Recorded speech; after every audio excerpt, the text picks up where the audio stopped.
The Trudeau government's justification for invoking the Emergencies Act is falling apart under scrutiny. Testimony from RCMP Commissioner Brenda Lucki and CSIS Director David Vigneault exposed a stunning lack of justification, contradictions, evasions, and outright abuses of power. The hearings confirmed what many Canadians already suspected. The Emergencies Act was never about national security, it was about crushing dissent.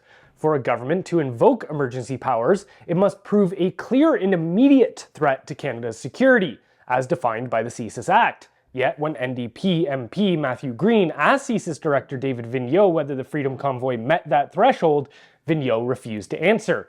More damning still, law enforcement never even requested the Emergencies Act. One of the Trudeau government's main justifications for invoking the Act was that police needed extraordinary powers to dismantle the Freedom Convoy.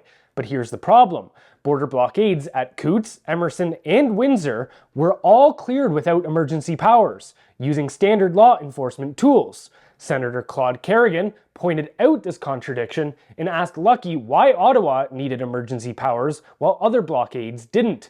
Kerrigan asked, "Are you saying Ottawa police were incapable of enforcing the law?" To which Lucki admitted, "No, I'm saying the Emergencies Act made it easier to clear the protest." What a wild statement.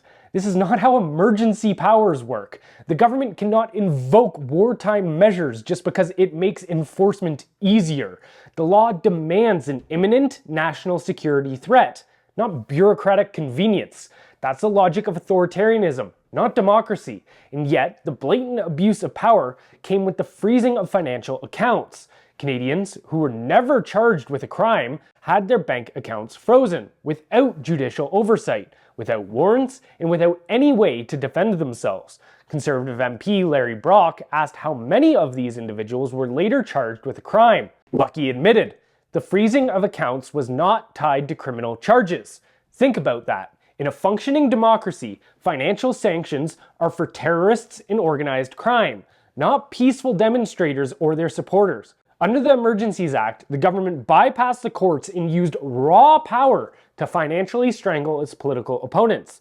The moment someone's account was flagged, they couldn't access their money, pay rent, or buy food, and there was nothing they could do about it. And if this is allowed to stand, what's stopping them from doing it again?